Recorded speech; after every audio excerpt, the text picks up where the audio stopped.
Hello friends, good morning. आज एक बहुत ही इम्पॉर्टेंट टॉपिक पे हम लोग बात करेंगे जो बहुत ही टॉपिकल है और आजकल बहुत ज़्यादा ये सुना जा रहा है। इस डिज़ीज़ का नाम है म्यूकर माइकोसिस। म्यूकर माइकोसिस को ब्लैक फंगस डिजीज़ के नाम से भी जाना जाता है और बहुत सारे पोस्ट कोविड सिम्टम्स आ रहे हैं। उनमें से एक बहुत ही प्रोमिनेंट और करीब इसमें 54% डेथ के चांसेस हैं, वो डिज़ीज़ है म्यूकर माइकोसिस। म्यूकर माइकोसिस के जैसे आप देख सकते हैं पोस्टर्स में बहुत सारे सिम्टम्स हैं। सबसे पहले fresh onset of headache post covid के बाद होता है। फिर उसके बाद से नेज़ल और साइनस कंजेशन होता है, ब्लैक लेजन्स अपीयर्स होते हैं, फिर आईज में पेन होने लगता है, लॉस ऑफ विजन होने लगता है, ये सारी चीज़ें होने लगती हैं। तो ये सारे म्यूकर माइकोसिस के लक्षण हैं। आइए हम इस डिज़ीज़ के बारे में डिटेल में जानें और किस तरह से इसको इससे हम अपने आप को बचा सकते हैं, इसके बारे में डिस्कस करेंगे। Friends, myself doctor Rajni Srivastava, working as assistant professor in environmental science and environmental technology department, Banaras, India. Mucormycosis is a devastating infection with high mortality rate despite recent advances in its diagnosis and treatment. Mucormycosis basically एक filamentous fungi जो कि म्यूकोरल्स order को belong करता है, उस fungi से होता है। ये जाइगोमाइसेटीज क्लास से इस फंजाई बिलोंग करता है। इस क्लास की ये विशेषता होती है कि ये स्पोर्स प्रोड्यूस करते हैं। So, although it is classically defined as an opportunistic infection, preferentially affecting patients with diabetic mellitus, neutropenia, malignancy, chronic renal failure, and acquired immunodeficiency syndrome, and those who have received organ or hematopoietic stem cell transplants. यानी कि जो ये Mucor mycosis disease है, Mucor mycosis disease किसी को भी हो सकता है। ये एक अपॉर्चुनिस्टिक फंक्शन है, इन्फेक्शन है, लेकिन ज़्यादातर जिनको डायबिटीज़ है या कोई न्यूरोलॉजिकल डिसऑर्डर्स है या क्रॉनिक रेनियल फेलियर है या और कोई इम्यूनोडेफिशिएंसी सिंड्रोम है, जैसे एड्स या कोई इस तरह के, उनके अंदर ज़्यादा होता है। इसके अलावा जो ऑर्गन ट्रांसप्लांट जिन लोगों ने कराया है उनके अंदर भी ये प्रॉब्लम हो सकती है। Despite aggressive surgical and polyinfungal therapy, overall mortality of MCM यहाँ पे हम लोग म्यूकर माइकोसिस के लिए यूज कर रहे हैं, infection remain high 20 to 50% depending on patient's characteristics such as critically ill or immunocompromised patients and site of infection mortality rises. So जो MCM इन्फेक्शन है, MCM यानी कि म्यूकर माइकोसिस इन्फेक्शन, इसका डेथ रेट बहुत ही high है, करीब 20 to 50% है और ये डिपेंड करता है कि पेशेंट्स का इम्यून सिस्टम कैसा है, और अगर इम्यून सिस्टम खराब है तो ये डेथ रेट 70 से 90% भी सकता है। 1885 में German pathologist Paltauf reported the first case of mucormycosis. सबसे पहले 1885 में जर्मन पैथोलॉजिस्ट पाल्टॉफ ने इस डिजीज़ को बताया था और इस डिजीज़ को इन्होंने म्यूकोसिस म्यूकोरियाना नाम से डिस्क्राइब किया था। During 1980s and 1990s, mucormycosis was increasingly seen among immunocompromised individuals, and based on the prevalence rate, a study carried out in France reported amplification by 7.4% per year. तो शुरू में ये डिजीज़ इतनी ज़्यादा स्प्रेड नहीं हुई थी और बाद में ये डिजीज़ को 1980s में 1990s में देखा गया कि करीब 7.4% की रेट से ये हर साल तेजी से बढ़ रहा है।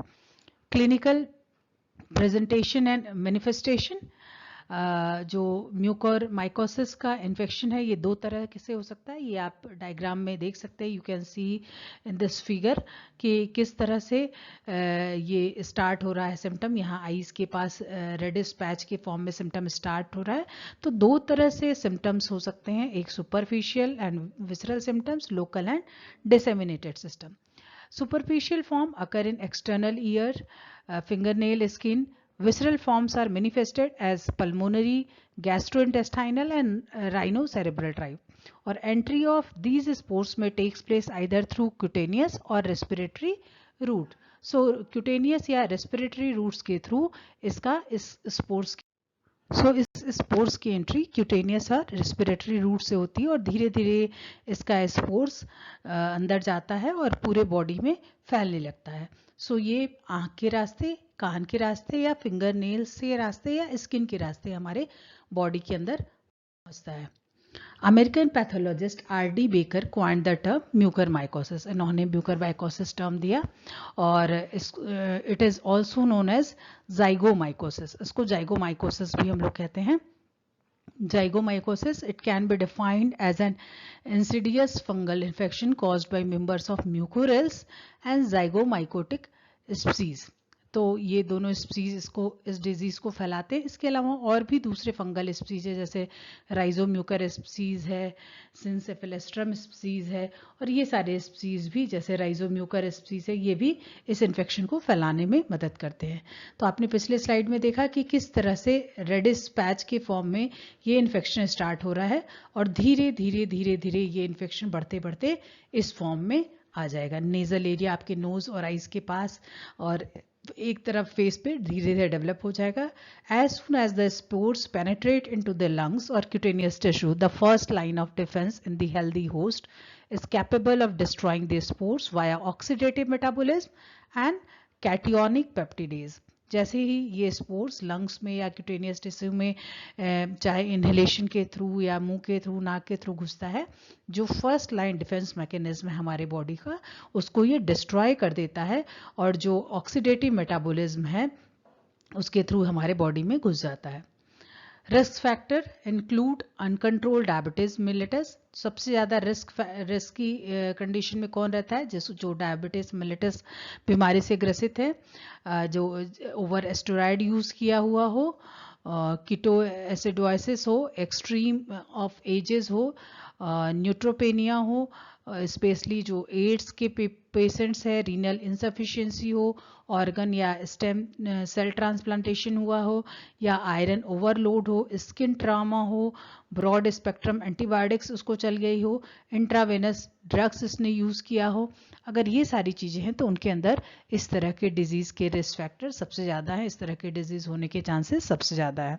In diabetic patients, mucormycosis occur as a destructive and potentially critical condition due to augmented availability of micronutrients and diminished defense mechanism of the body.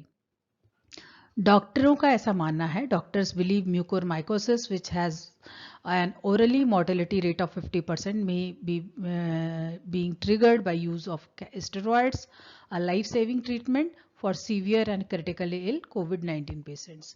So COVID-19 patient में पोस्ट कोविड इफेक्ट के form में इस disease को देखा जा रहा है, क्योंकि इसमें ओवर यूज ऑफ स्टेरॉइड्स या यूज ऑफ स्टेरॉइड हो रहा है, जो कि एक लाइफ सेविंग ट्रीटमेंट है.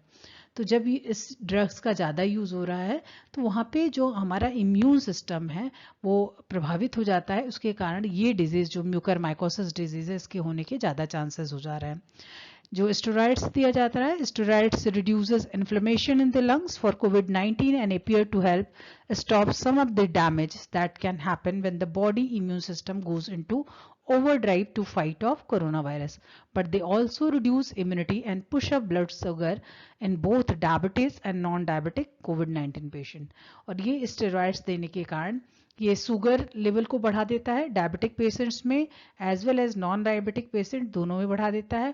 और इसी शुगर पे ये जो फंगस है वो डिपेंडेंट होता है, इस शुगर से नरिशमेंट पाता है और अपने आप को फ्लरिश करता है, जिसके कारण ये इन्फेक्शन प्रोलिफरेट हो जाता है, बढ़ जाता है और इम्यूनिटी हमारी वीक हो जाती है.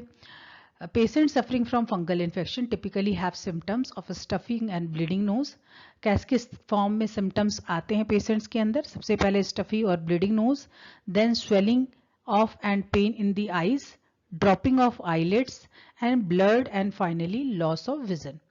ठीक है, सबसे पहले जो है स्टफी और ब्लीडिंग नोज के फॉर्म में हमारा सिम्टम शुरू होगा, फिर उसके बाद से आईज में पेन होगा, स्वेलिंग होगी, फिर आईलिड्स ड्रॉप होने शुरू हो जाएंगी, गिरनी शुरू हो जाएंगी, और ब्लड और धीरे धीरे धुंधला दिखाई देगा, और फाइनली लॉस ऑफ विजन होगा. That could be black patches of skin around the nose, और धीरे धीरे नाक के आसपास काले काले पैचेस उभरने लगेंगे. Doctors say most of their patients arrive late when they are already losing vision, and doctors have to surgically remove the eyes to stop the infection from reaching the brain. Doctors का कहना है कि patient बहुत ही late उनके पास पहुंचते हैं जब already उनका विजन जो है वो खत्म हो गया रहता है. तो डॉक्टर के पास कोई ऑप्शन नहीं बचता है, उनको सर्जिकली उनकी आईज या फेस का वो पार्ट रिमूव कर देना पड़ता है ताकि जो इन्फेक्शन है वो ब्रेन तक ना पहुंचे. कुछ केसेस में क्या है, पेशेंट्स का दोनों आंखों का विजन चला जाता है, and in rare case doctors have to surgically remove the jaw bone in order to stop the disease from spreading. और रेयर केस में क्या है, जब ये आंख के पास नाक के पास धीरे धीरे फैलने लगेगा, धीरे धीरे मुंह के जॉ वाले पोर्शन में यानी कि जबड़े वाले पोर्शन में भी ये फैलना शुरू हो जाता है. An antifungal intravenous injection which costs 3500 rupees dose has to be administered every day for up to 8 weeks is the only drug effective against the disease. इस disease के against एक ही ड्रग जो सबसे ज़्यादा इफेक्टिव है वो एक 3-3,500 रुपये का एक इंजेक्शन आता है जो कि हर दिन लगाना पड़ता है करीब 8 हफ्ते तक, तब जा करके इसका क्योर हो सकता है, वो है म्यूकरमाइकोसिस. आप देख सकते हैं इस डायग्राम में कितने तरह का होता है. ये देखिए धीरे धीरे आईलिड ड्रॉप हो गई है, आई विजन जा रहा है और ये सीवियर इन्फेक्शन हो रहा है. तो ये देखिए जॉ के ऊपर में यहाँ पे आप देख सकते हैं कि ये ब्लैक कलर का पैच हो रहा है. सबसे पहले यहाँ पे नोज लिजन शुरू हुआ, ब्लैक नोज में आया, फिर यहाँ पे आईज का हुआ, ये हुआ, और धीरे धीरे आप देखिए ये पूरा एक फेस का पोर्शन जो है वो डिस्ट्रॉय हो गया. सो म्यूकरमाइकोसिस कई तरह के हो सकते हैं. This may be rhinocerebral, these may be pulmonary or lung mucormycosis, gastrointestinal or cutaneous or skin mucormycosis or disseminated mucormycosis. Rhinocerebral is an infection in the sinus that can spread to the brain. And this form is the most common in people with uncontrolled diabetes and in people who have had a kidney transplant. ठीक है, तो ये mucormycosis जिसको राइनोसेरेब्रल type का mucormycosis कहते हैं, ये उन पर्सन्स में ज़्यादा होता है जिनके अंदर अनकंट्रोल्ड डायबिटीज़ है और किडनी ट्रांसप्लांट हुआ है. दूसरा होता है पल्मोनरी म्यूकरमाइकोसिस. पल्मोनरी म्यूकरमाइकोसिस का मतलब ये उनमें होता है जिनमें ऑर्गन ट्रांसप्लांट या स्टेम सेल ट्रांसप्लांट हुआ है. Third one is the gastrointestinal mucormycosis. ये गैस्ट्रोइंटेस्टाइनल म्यूकरमाइकोसिस सबसे ज़्यादा यंग चिल्ड्रंस में होता है एडल्ट के कंपैरिजन में, स्पेशली जो pre mature low birth weight वाले बेबीज होते हैं उनके अंदर जिनका लेस देन 1 मंथ एज होता है और उनको बहुत सारी एंटीबायोटिक चल गई होती है, सर्जरी हुआ रहता है और दूसरे मेडिकेशन चलते हैं जिसके कारण उनका इम्यूनिटी वीक हो जाता है. तो ये गैस्ट्रोइंटेस्टाइनल म्यूकरमाइकोसिस उस तरह के न्यूली बॉर्न बेबीज में होते हैं. Next is the cutaneous or skin mucormycosis. Occur after the fungi enter the body through a break in the skin. अगर स्किन में किसी भी तरह का सर्जरी हुआ है, बर्न है या स्किन का और कोई ट्रामा है तो उसकी तरह उसमें ये क्यूटेनियस म्यूकरमाइकोसिस हो सकता है. और ये म्यूकरमाइकोसिस उन पर्सन्स में ज़्यादा होता है जिनको की इम्यून सिस्टम वीक नहीं होती है. ठीक है, वीक नहीं इम्यून सिस्टम होने के बावजूद भी स्किन ट्रामा की वजह से ये डिजीज़ उनके अंदर हो सकती है. Next one is the disseminated mucormycosis. This occur when the infection is spread through the blood stream to affected another person of the body. The infection most commonly affect the brain but also can affect other organs such as spleen, heart and skin. तो ये 5 तरह के mucormycosis हो सकते हैं: rhinocerebral, pulmonary, gastrointestinal, cutaneous and disseminated mucormycosis. किसी भी तरह का म्यूकरमाइकोसिस हो, आप देख सकते हैं धीरे धीरे इसका स्प्रेड इस तरह से होता है और वो जानलेवा होता है. करीब अभी 54% इससे डेथ रिकॉर्ड्स की गई, यानी कि 100 में से 54 आदमी की डेथ इससे हो सकती है. सिम्टम्स क्या है म्यूकरमाइकोसिस के? अगर राइनोसेरेब्रल या ब्रेन म्यूकरमाइकोसिस होगा तो वन साइड फेशियल स्वेलिंग होगी, चेहरे पे एक तरफ सूजन आ जाएगी, देन हेडेक और फीवर होगा, नेजल और साइनस कंजेशन होने लगेगा, ब्लैक लीजन्स और नेजल ब्रिज और upper inside of the mouth that quickly become more severe. एक तरफ जो है ब्लैक स्पॉट शुरू हो जाएगा.